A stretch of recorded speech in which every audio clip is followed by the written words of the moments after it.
This is going to be a quick video demonstrating the installation of the Scalpel Blade holders that I've designed for the Leatherman Arc and Free P4 and Free P2. This part is stainless steel. It is made to fit in place of primarily the can opener, but realistically it could go in place of any of the inner tools or the outer tools. So most people would probably want it for either the micro eyeglass bit driver or the can opener. So most of these tools are slightly different thickness from one another, and this scalpel blade holder is just a hair thicker than the can opener. And we'll get to a potential issue with that during installation and an easy solution for it.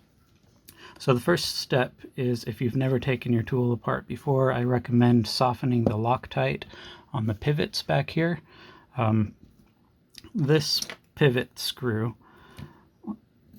is going to be a barrel. There's basically a barrel that goes through, a Chicago screw.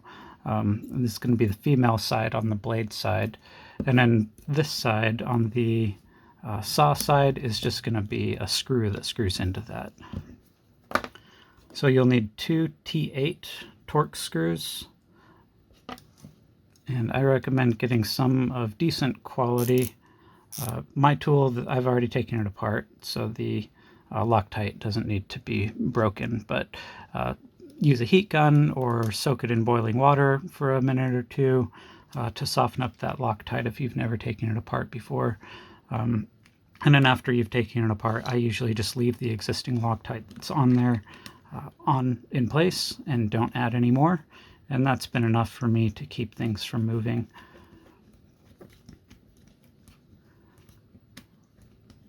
So since mine's already broken free, I can just unscrew either side, but you may have better luck holding the pivot bolt in place and then loosening the screw from the filed side. And you want to be careful when you're doing that and make sure that you don't make sure you have decent quality bits. I have Weehawk bits here. I don't recommend using the flat Leatherman bits, which are pretty soft. And again, make sure that you soften that Loctite, or at least be careful when you're doing it to not strip out the screws, because they are easy to gum those up a little bit. And it's worth it to take the extra minute or two to make things easier for you. All right, so once you get those out, you really just need to take off the one screw and leave the pivot barrel in place. I like to open up the plier handle and then just lift this side of the frame up. And you can usually just swing it out of the way like that. And be careful when you do, because there will be a stainless steel washer inside that sits between the saw and the frame, and you don't want to lose that. Sometimes it'll come off stuck to the frame, so if you don't see it here, check on the bottom of this and make sure it's not stuck to that. And do this in a clean area where you're not going to drop stuff. You don't want to be doing this on your lap and lose some of these small parts. And then just move that saw out of the way. The next piece is this. This is a spring.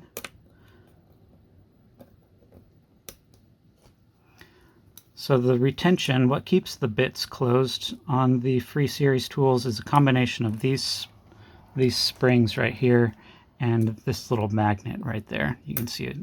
These bits will snap back to that magnet. And not all stainless steel is magnetic, and some of it is more so than others.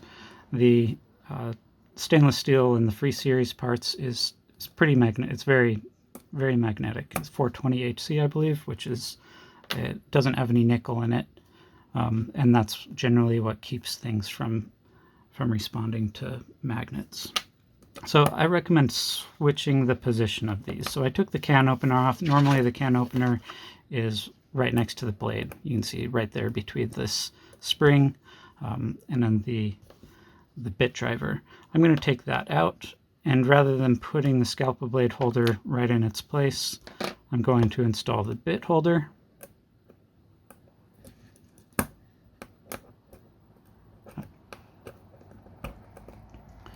And then I will install the bit guard.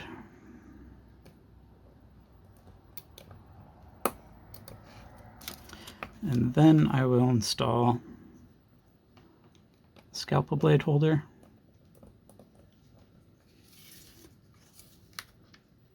And then I will put the spring in place.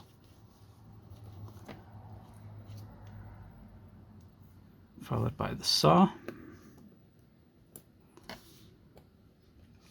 And I'll save this washer until after I get this part that engages the cam and the springs in place. There we go. One more thing to keep in mind. I don't know how, yeah, there it is. You can see on the camera there's this little piece of plastic right there. Just make sure that that stays put. There's a little notch that cuts out of it right there. You want to make sure that that matches the opening if you drop it and you're confused about which way it goes in. Okay, we've got that on. Put that washer back in place.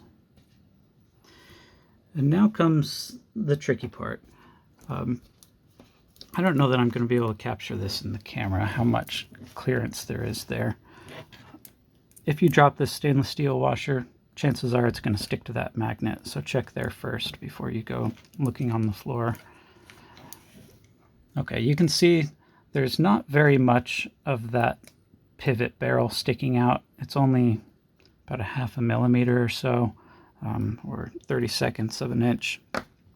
So that's what needs to engage into this hole in the frame right here. And if you don't get it lined up and engaged properly, you risk smashing that edge of the pivot barrel down when you screw those screws back together. The other thing that you have to pay attention to is these little cylindrical parts on this lock mechanism need to seat properly into this hole on both sides. So sometimes while you're reassembling it, it may seat properly on this side, but then you look around on the back and it won't be seated all the way. All right, so it looks like everything is where it should be. I'm just going to push this down and push this pivot from the back side to make sure it's really going into this hole in the frame properly. And while I'm holding it there, I'll just drop this screw back into place.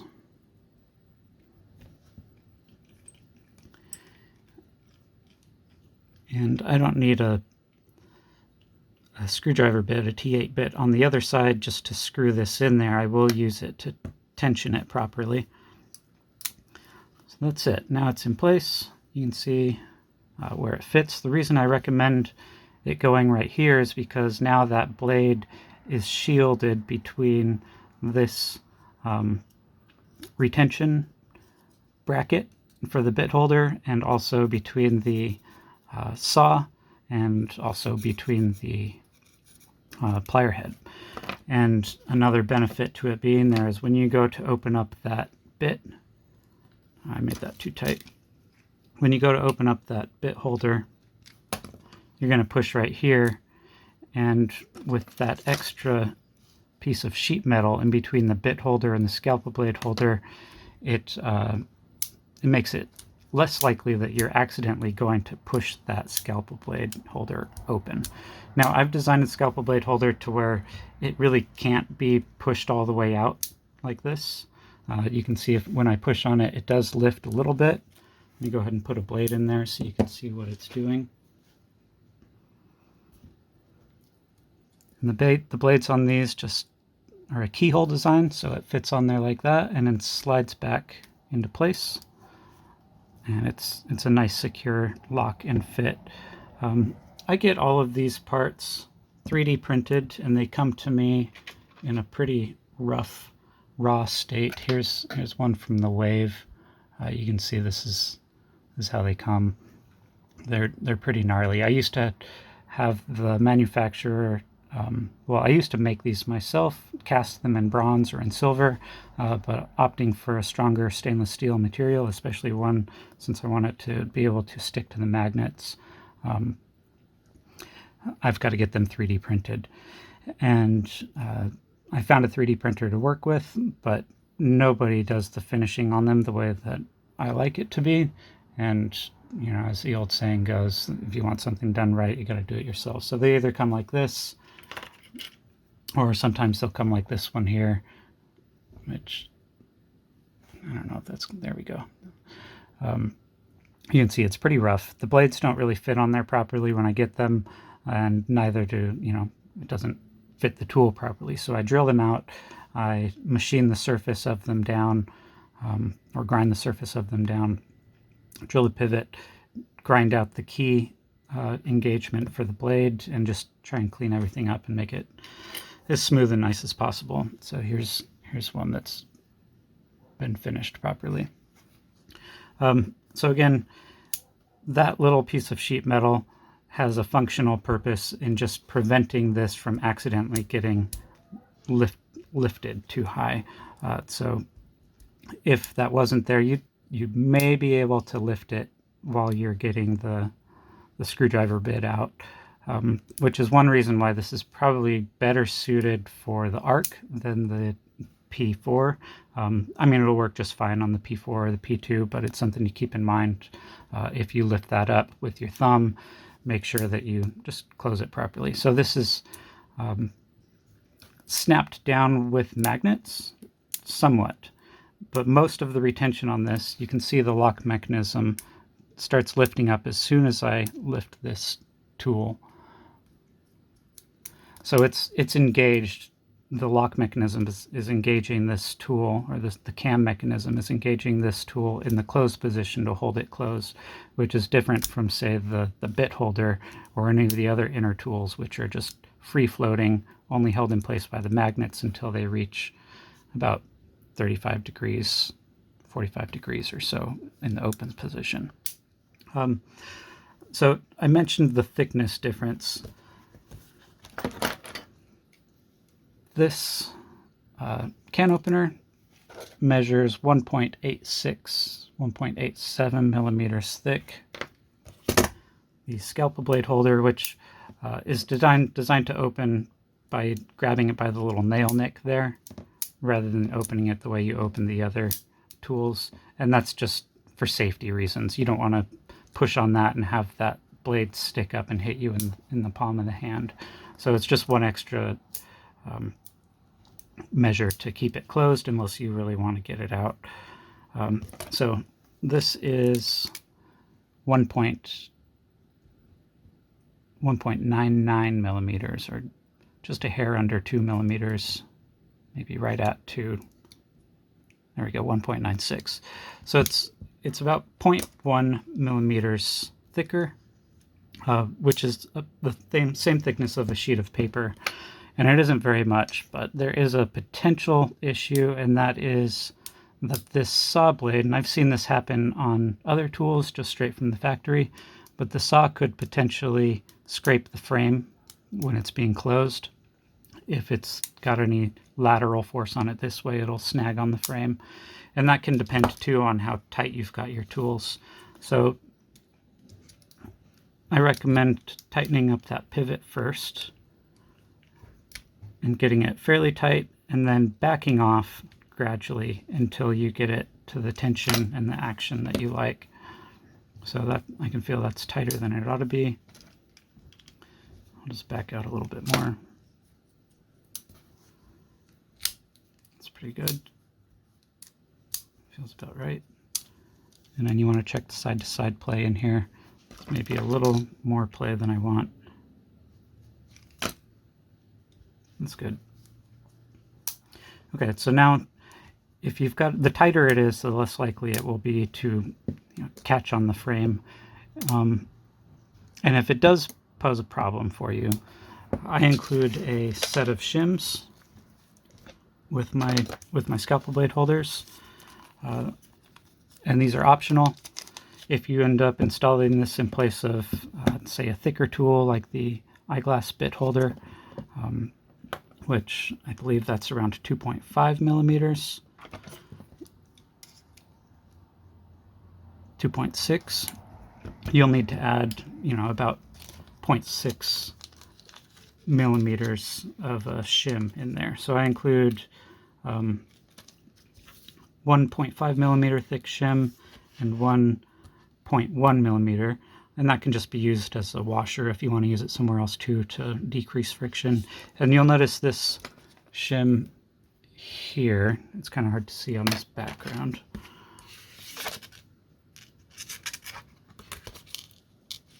So these are the 3 shims that I include with it. One thin one, one thicker one, so 0.1, 0.5 thick, and those are for this pivot here.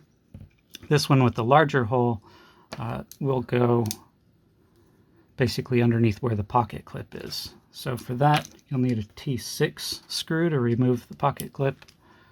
And if you're taking apart your arc, or if you've ever done it before, this is familiar news to you.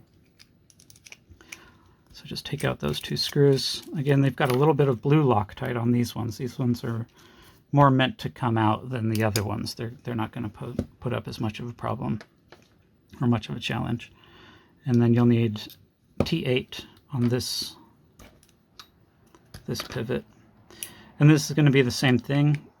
It's got the pivot barrel on the blade side and the screw on the opposite side. So we'll take that screw out.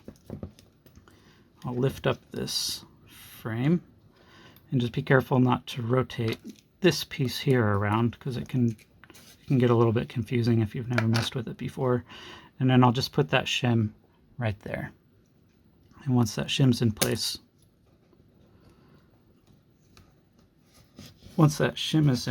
it will raise this side of the scale out the same amount or a little bit more than what the other end of the, not scale, but the other end of the frame is raised out.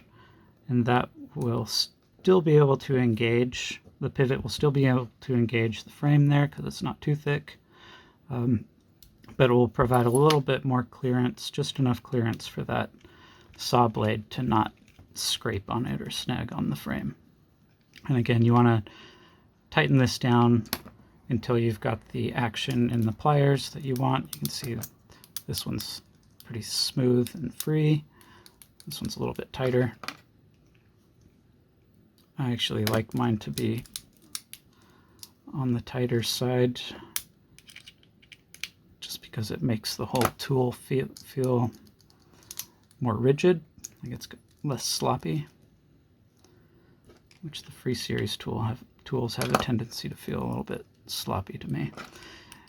And I haven't, like I said, I've never needed to add additional Loctite to these.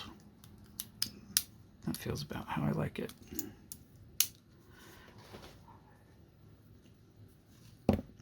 I just leave the existing Loctite on the threads, and that's been enough for me. And now we will reinstall the pocket clip, and that's the end of it. But I can do that on my own off camera. There's no need to show that part with you guys. So again, you don't have to worry about that popping up when you're just taking out the screwdriver bit. To get it out, grab it with your fingernail. I recommend this being the place for it. So if you want to keep the can opener but lose one of these tools over here, just move the can opener over to this side, delete that tool, and install the Scalpel Blade Holder in here. And you can see when it's installed with the blade tucks in right down there beside the plier head, between the plier head and the saw blade.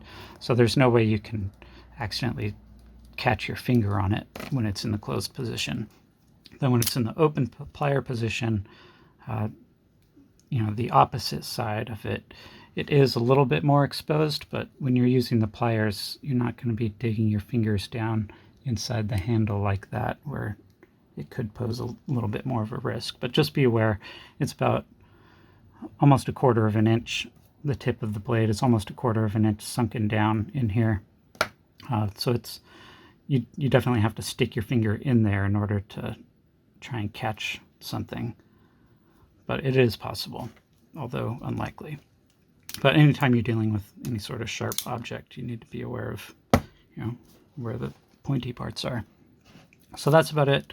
This will accept different styles of blades as well. So right now I've got a number 11, and these are all number 3 handle blades.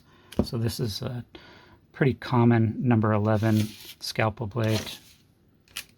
The other most common size is the number 10. And so that'll fit on here as well.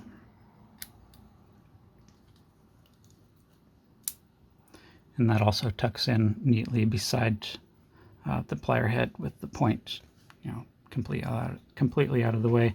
And again, once it's open, the scalpel blade holder itself is really firmly locked and engaged with the lock mechanism here. And then the blade on the scalpel blade holder is held pretty firmly in place, or very firmly in place. There's no slop or play on it. The only wiggle that you really get is going to be dependent on how tight you make those pivots, and also just these smaller scalpel blades, number 3 scalpel blades, are, they're fairly thin, so they all have a little bit of flex to them. It's like using a X-Acto knife, basically. All right, so that's it. That is the scalpel blade installation for the Leatherman Arc, or Leatherman Free P4, P2. It's all going to be pretty much the same, other than the fact on the P4, P2 you don't have that extra guard, which the only real benefit, or the main benefit for that, is that it prevents you from being able to accidentally push this open, which still would require quite a bit of force to do, and it will want to snap back down on its own. But here we go, that's it. There will be a link down in the description in case you haven't seen these before, but this video is mostly for the people who have already purchased, so they can have a little walkthrough, or who are thinking about purchasing and haven't taken this tool apart before. All right, have a good day. Thanks. Bye.